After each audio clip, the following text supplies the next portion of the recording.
Law and order کی situation ہے جو اس وقت بلوچستان کا برننگ ایشو ہے، اس کے اوپر ہمیں یہاں بریفنگ دی جائے، ہم اس کے اوپر بات کی جائے. یہاں پہ انٹیریئر منسٹر آئیں، جتنے بھی ہیں،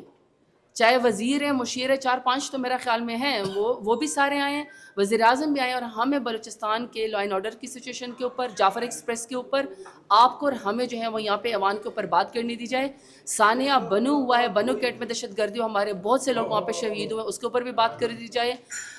مدرسہ حقانی میں ہمارے علماء کرام اور اس کے علاوہ ہمارے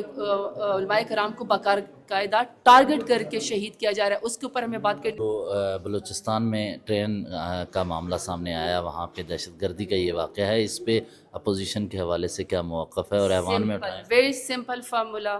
دہشت گردی کی جہاں پہ بھی بات آئے گی اس کے خلاف پوری قوم کو اکٹھے ہو کر لڑنا پڑے گا.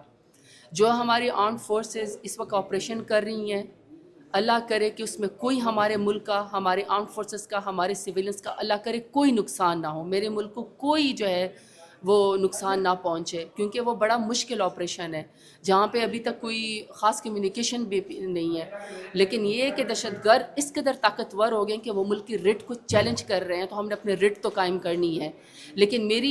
ہم اپنے فورسز کے ساتھ کھڑے ہیں، دہشت گردوں کا کوئی مذہب نہیں ہوتا، اور دہشت گردی سے لڑنے کے لیے ہم سب کو اکٹھے ہونا پڑے گا. یہی ایک چیز ہے جو آپ کو اکٹھے کر سکتی ہے. ابھی آپ کے سامنے میں اسمبلی کے سامنے کھڑی ہوں، میری تو خواہش یہ کہ ہم اسپیکر صاحب سے جا کے بات کریں کہ یوں ہے کہ آج جو روٹین کا ایجنڈا اس کو سسپینڈ کیا جائے،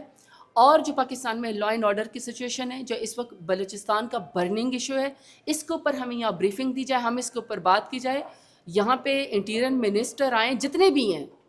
چاہے وزیر ہیں، مشیر ہیں، 4-5 تو میرا خیال میں ہیں، وہ بھی سارے آئے ہیں، وزیر اعظم بھی آئے ہیں، اور ہمیں بلوچستان کے لا اینڈ آرڈر کی سچویشن کے اوپر، جعفر ایکسپریس کے اوپر آپ کو اور ہمیں جو ہے وہ یہاں پہ ایوان کے اوپر بات کرنی دی جائے. ثانیہ بنو ہوا ہے، بنو کیٹ میں دہشت گردی، ہمارے بہت سے لوگ وہاں پہ شہید ہوئے، اس کے اوپر بھی بات کر دی جائے.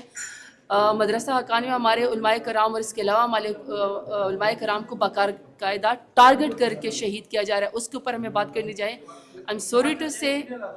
ملک اس وقت بہت مشکل حالات سے گزر رہا ہے، لیکن اس قدر نالائق نکمی حکومت ہے کہ یہ صرف وزارتیں ریوڑیوں کی طرح بانٹ رہی ہے، لیکن ان کو ملک کی کوئی فکر نہیں ہے. اس لیے میں کہہ رہی ہوں کہ یہ بڑا سیریس معاملہ ہے، برننگ ایشو ہے بلوچستان والا، جعفر ایکسپریس والا. یہ لوگ یہاں آئیں، ذمہ داری شو کرے حکومت، ذمہ داری لیں اور آ کے ہمیں اس کے اوپر بریفنگ دی جائے تاکہ آپ کے سامنے بھی بات جائیں، ہمارے سامنے بھی، لیکن اللہ کرے میرے ملک کو کوئی نقصان نہ ہو. ذمہ داری لینا تو دور کی بات، خواجہ آصف نے تو کہا ہے کہ کے پی کے میں دہشت گردی ہے اور کے پی کے میں پی ٹی آئی گورنمنٹ وفاق پہ چڑھائی کر رہی ہے. وہ تو ذمہ دار آپ کی کو قرار دے رہے ہیں کہ آپ کی آبادکاری کچھ کی لوگوں کو ریٹائرڈ ہو جانا چاہیے، کچھ لوگوں کو اس لیے ریٹائرڈ ہو جانا چاہیے کہ وہ اب سیاست ان کے بس کی بات نہیں، وہ ذاتی دشمنی پہ آ گئے ہیں. میں بار بار ایک ہی بات کرتی ہوں کہ میں خواجہ آصف صاحب کی بات پہ کیا کمنٹ کروں جو ریحانہ ڈار ایک ماں جیسی خاتون سے ہارے ہوئے ہیں. ایک ہارے ہوئے شخص کو آپ نے یہاں پہ منسٹر بنا دیا تو اس نے اسی طریقے سے سینسٹیو معاملے پہ دہشت گردی کے اوپر بھی اس نے سیاست ہی کرنی ہے نا.